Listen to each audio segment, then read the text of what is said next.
Sí. Bueno, casi me hicieron caso. Le dije que se hicieran para adelante, para adelante. Tati dice, sí, ellas se hicieron para adelante. Vamos.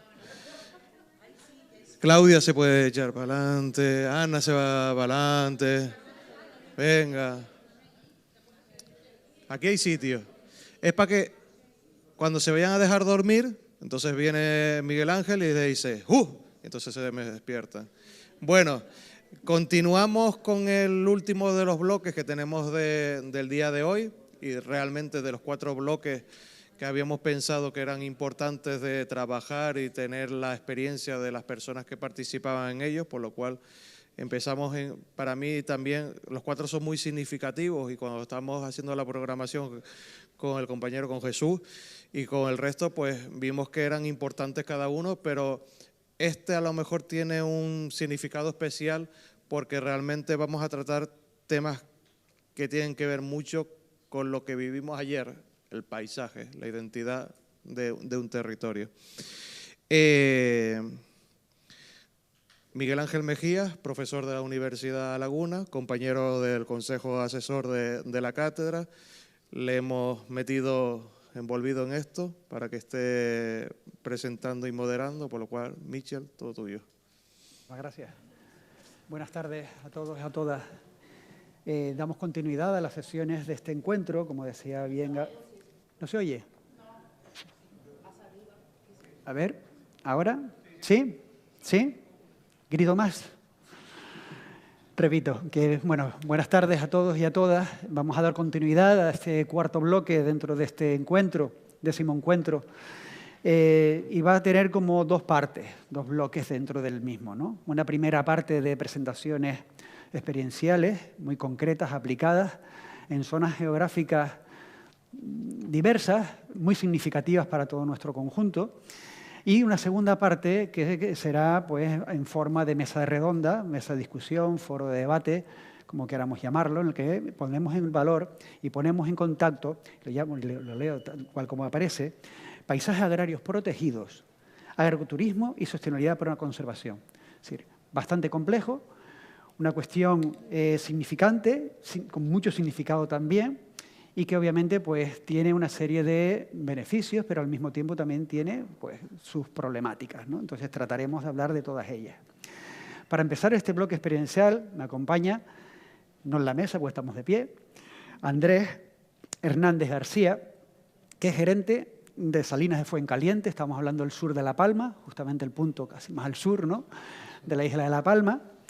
Y, bueno, pues él tiene una formación, primero como diplomado en Ciencias Empresariales, posteriormente licenciado en ADE, pero al mismo tiempo ha vivido toda su vida pues, vinculado a lo que es la sal, la obtención de sal artesanal en la isla de La Palma, muchos de ellos. Una empresa familiar de la que ha formado parte, de la cual ahora es gerente, y ha tenido pues, varias acciones, ¿no?, que destacamos. Primero, una labor asociativa, seguramente vinculada a la necesidad de defender a este tipo de práctica tradicional en los entornos no solamente regionales, sino nacionales, incluso internacionales, para poder lograr denominaciones de origen de la sal o incluso identificaciones geográficas protegidas, ¿no? Pero, por otro lado, no se queda solamente en ello, sino tratar de dinamizar también en otros elementos, como puede ser pues, la creación, vinculada también a la salina, de restauración, una restauración que lo denomina, si lo digo bien, Bit Gourmet, algo así, que combina 2 cosas, ofrecer una gastronomía de calidad con precios contenidos, después nos explica. Sí. Que es muy interesante según la guía Michelin, ¿no?, que tiene ese tipo de categoría o clasificación, ¿no? Y también pues, se encuentra en la otra parte, la otra pata que aúna todo esto, que es también la recuperación patrimonial, no solamente las actividades, sino las actividades, digamos, patrimoniales con la recuperación, obviamente, de lo que es el espacio de envasado, de selección de la sal, por lo tanto, que nos cuente pues, esta experiencia y les dejo en sus manos para que tenemos como unos 40 minutos, pueden ser menos. Lo que sí vamos a hacer es que las preguntas las concentramos en la mesa de debate posterior, si les parece, para tener mayor dinamismo. Andrés, toma cuando quieras. Bueno, buenas tardes a todos. Por supuesto, agradecer a la cátedra la invitación a estas jornadas. Tuvimos la oportunidad de estar hace 10 años justamente en la primera jornada. Y bueno, venimos a contar un poco la historia de Salinas de Fuencaliente, nuestro proceso de, digamos, de cómo se ha gestionado una empresa familiar que nació simplemente con un elemento de, digamos que de ser una salina en donde se produjera sal, y con el tiempo, con nuestro laboreo, digamos, con nuestra forma de hacer las cosas, pues es uno de los pocos ejemplos donde la acción humana pues, también ha creado un espacio natural protegido. La idea de las salinas de Fuencaliente prácticamente se gestan también en esta isla. Mi abuela es de Aría, nació en Aría. Tenemos una metodología de salina prácticamente que es la misma que las salinas Anubio. Y en este caso fue mi abuelo en el año 1967, cuando el sector estaba en franca decadencia, cuando las salinas estaban empezando a desaparecer, pues decide construir una salina en la isla de La Palma. Un emprendedor tardío, porque cuando inicia el proyecto, digamos que más que nada debería estar pensando en su jubilación, pero su viejo sueño era construir una salina en la isla de La Palma, así que emprende este negocio, ¿no? Empieza a preguntar por estos terrenos, empieza en la punta sur de la isla de La Palma, en el municipio de Fuencaliente, y adquiere los terrenos de la finca Los Graneles con la que empieza el proyecto. Digamos que como anécdota histórica más importante de la construcción de esta salina es que acontece la erupción del volcán Teneguía en el año 71, que si bien no las arrasa, sí que las llena de ceniza, lo que hace que estén paralizadas durante esos 2 años.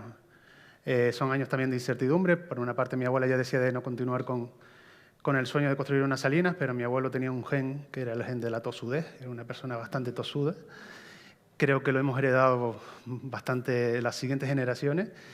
Y prosigue la construcción de esta salina ya con la segunda generación, con mi padre, ¿no? Empieza a construir esta salina pues, hasta llegar a la actual superficie de unos 38.000 metros cuadrados, que permite una producción anual en torno a 500-600 toneladas anuales. Estamos hablando de una microsalina.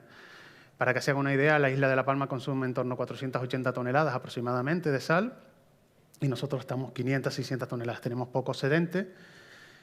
Y sí que tenemos un buen porcentaje de concienciación local y tenemos una cuota de mercado local en torno al 95%.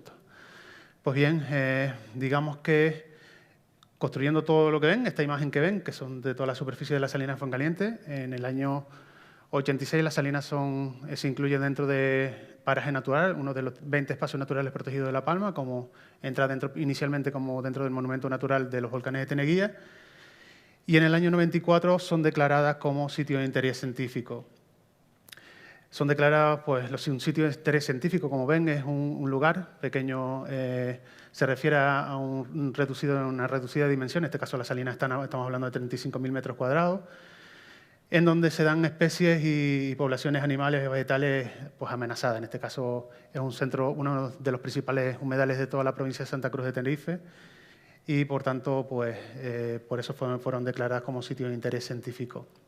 Esto que inicialmente nos llena de orgullo a nivel familiar, que la labor hecha por el hombre, por este caso la labor emprendida por mi abuelo y por mi padre, pues, se constituiría todo un espacio natural protegido, pues ha supuesto una carga a nivel empresarial bastante importante, ¿no?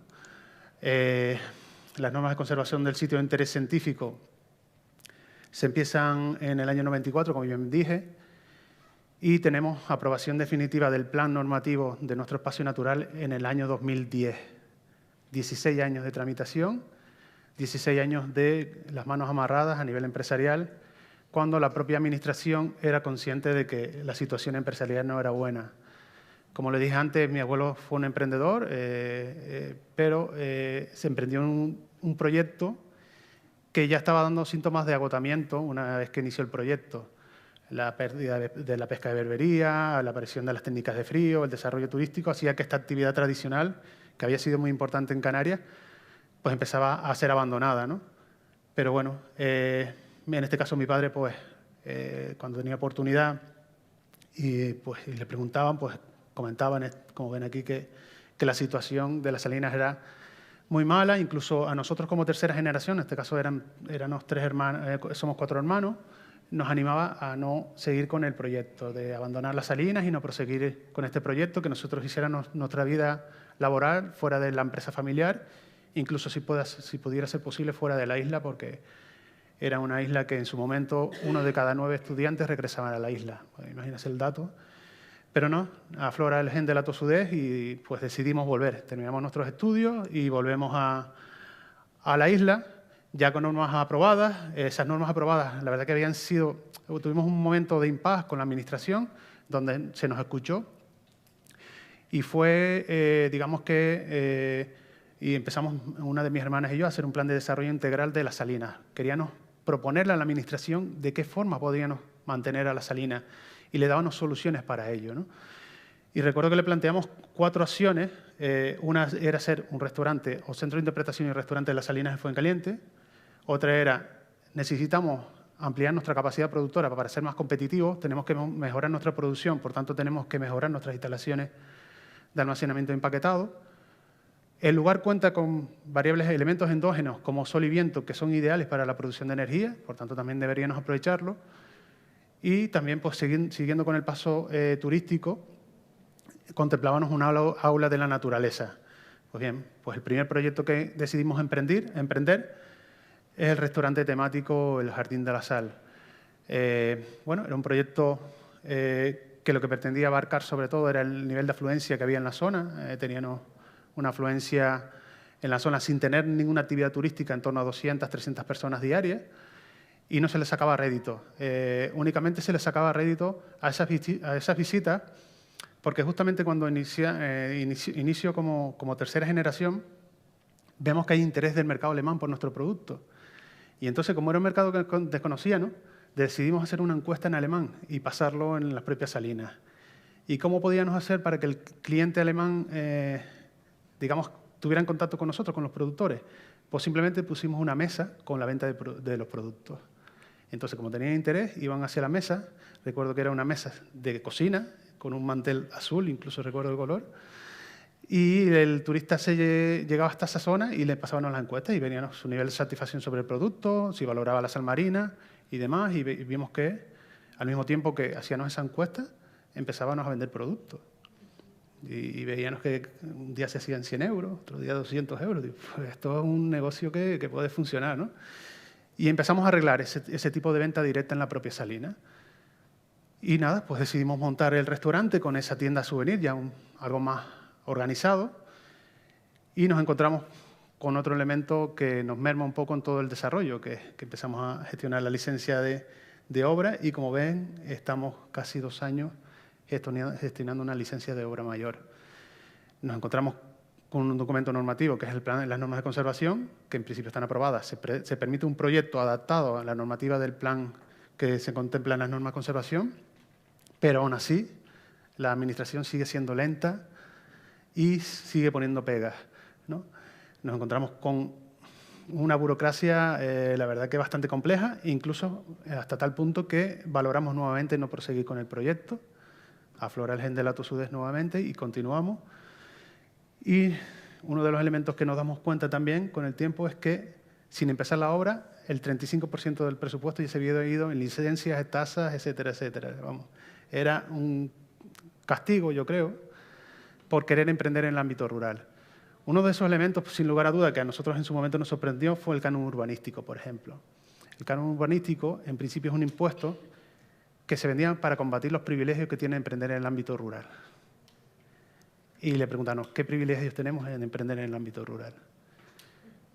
Tengo que poner una depuradora a situación total para la gestión de aguas residuales, no tengo red de abastecimiento, he tenido que acometer un sistema, mi conexión propia de luz. Hasta el 2005 la luz no llegó hasta las salinas, es decir, tuvimos que acometerlo, no tenemos alumbrado público, tenemos un deficiente servicio de basura, por tanto, ¿qué privilegios tenemos? Pero no tuvimos oportunidad, tuvimos que afrontar ese gasto adicional, pero continuamos con el proyecto.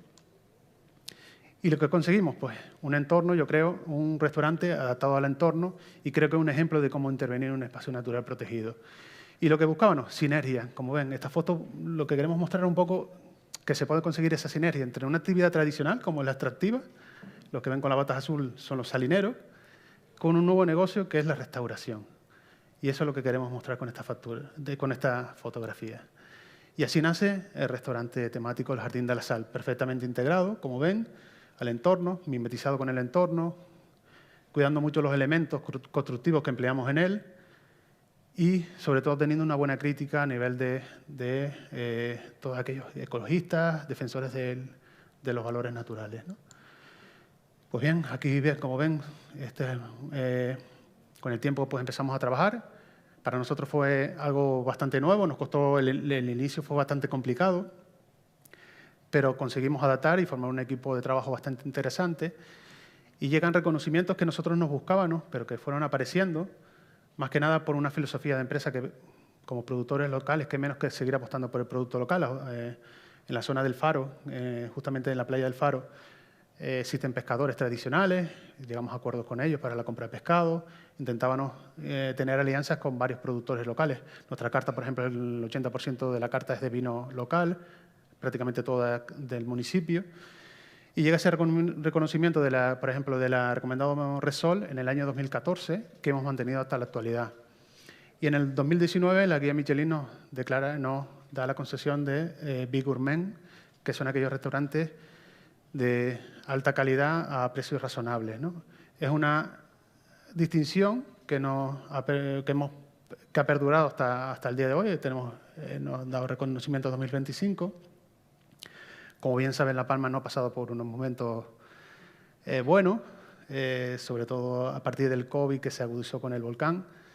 Y aun teniendo que haber cambiado prácticamente todo un equipo de trabajo, por varias circunstancias, por unos planes de empleo que personalmente creo que no funcionaron muy bien en La Palma, no han funcionado nada bien, quiso que se desintegrara todo un equipo de trabajo, pues aún así hemos conseguido armarnos, recuperar y seguir manteniendo pues todas estas recomendaciones, que para nosotros es un buen logro.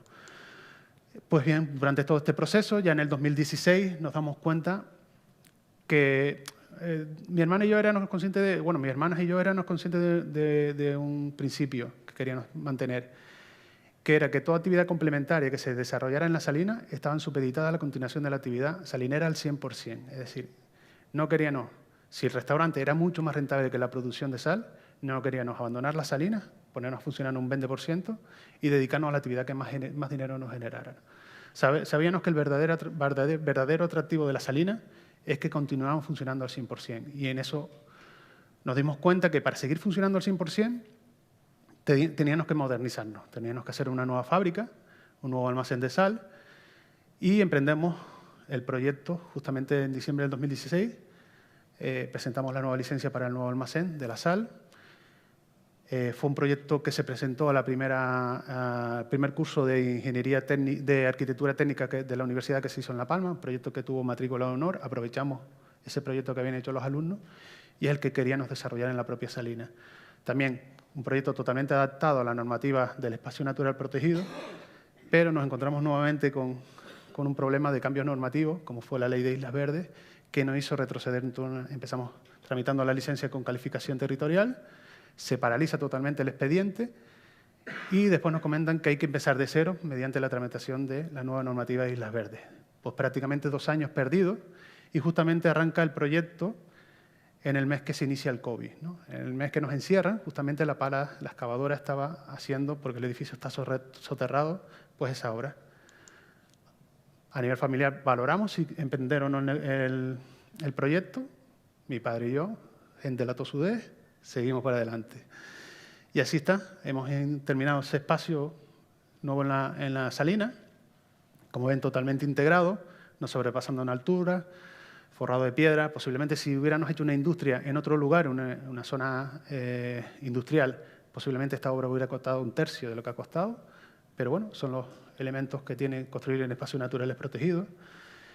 Y bueno, al mismo tiempo pues aprovechamos para que toda la actividad fuera lo más eficiente posible, autoeficiente posible. Ahora mismo tenemos instalado 40 kilovatios de fotovoltaica y la intención es seguir creciendo, porque es el único elemento que nos permiten ahora mismo las normas de conservación. No nos permiten recurrir a un valor endógeno como es el viento, sino recurrir en este caso a la fotovoltaica. Queremos ser totalmente autosostenibles, incluso cuando no hay actividad en la salina, esta producción va directamente al restaurante. Por tanto, hay consumo total de todo lo que se produce.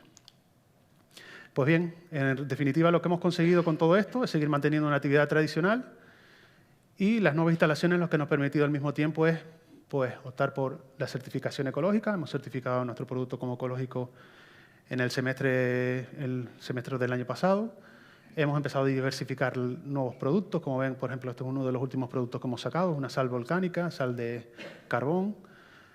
Y, bueno, mantenemos una actividad, digamos que más reglada. Como les dije antes, veíamos que las normativas higiénico-sanitarias iban cambiando, iban evolucionando y cada vez el nivel de exigencia era mayor. Tenemos unas instalaciones totalmente adecuadas, las normativas higiénico-sanitarias. Veíamos que las normativas en cuanto a prevención de riesgos laborales también iban aumentando, por tanto tenemos instalaciones totalmente adaptadas. Y bueno, en general creo que hemos conseguido, esto era el plan de desarrollo integral, los objetivos que perseguíamos en su momento, y creo que poco a poco lo hemos ido consiguiendo. Ha costado muchísimos años, pero bueno, yo creo que el más importante, sin lugar a dudas, es seguir, mantener y proteger los valores de las salinas, su valor patrimonial, cultural, turístico y etnográfico. Creo que eso es más importante que hemos conseguido. ¿Y qué nos planteamos en el futuro? Pues no queremos pararnos, ¿no? Es decir, si caemos en la monotonía, posiblemente sea el fin de las salinas. Por tanto, queremos seguir emprendiendo esos proyectos que aún están en las normas, que están incluidos en las normas de conservación y que está incluido en ese plan de desarrollo integral que desarrollamos en su momento. Queremos seguir buscando la autosuficiencia energética, es decir, queremos poner más placas fotovoltaicas, aumentar la capacidad productora, aumentar la gama de productos, seguir buscando sinergias. Por ejemplo, tenemos una sal de vino que es mediante el Bodegas Teneguía, el vino Seus Negramol, con ella hacemos sales. Intentamos colaborar con empresas locales. Ahora mismo estamos hablando con una empresa de una finca ecológica para empezar mediante métodos de liofilización y rotavapor a hacer sales de carácter, algunas de baño, otras con material liofilizado de carácter ecológico. Y bueno, uno de los proyectos y último más ambiciosos que tenemos es construir un salinario, un balneario. Dentro del restaurante, en la parte baja del restaurante, se contemplaba un centro de interpretación. Ese centro de interpretación nos dimos cuenta que teniendo simplemente material que cuente la historia de las salinas, que cuente el proceso productivo, no va a ser un elemento muy rentable y queríamos que fuera un centro de interpretación participativo, ¿no? Donde el visitante disfrutara de algún tipo de servicio.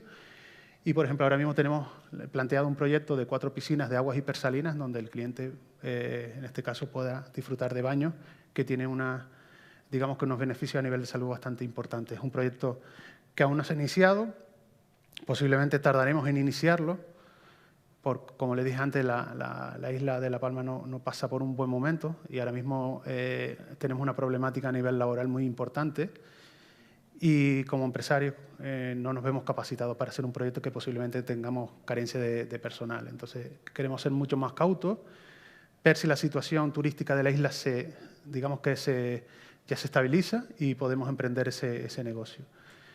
En definitiva, son los proyectos que tenemos. Seguimos divulgar los valores culturales turísticos. Hemos puesto gafas de realidad virtual. Pues estamos abiertos a cualquier tipo digamos que de divulgación de las salinas mediante la visita de colegios, colectividades, etcétera, que se hacen de forma gratuita. Y en definitiva, pues eso es un poco lo que pretendemos y queremos seguir haciendo en las salinas. Pues nada, los invito a que nos visiten. Estamos en el vértice sur de la isla de Palma, así que cuando quieran, por ahí estamos. Gracias.